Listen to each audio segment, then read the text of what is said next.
nagpitas naman ulit ako guys ng talbos ng kamote. Ayan o, ito yung kulay red.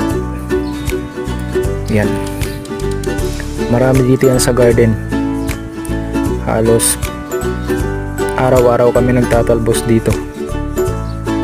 Ayan o, sariwang sariwa siya guys o. Sakto may bagong kami dun sa kusina. Yan, i-half cook lang natin to. Yan, anli ang pitas dito guys sa garden kasi ay lalo na pagka maulan ang talbos, grabe, ang bilis umusbong, ang bilis lumaki. Yan, tingnan nyo naman, super fresh. O see, diba guys, masarap magtanim. Aani ka na lang kapag gusto mo.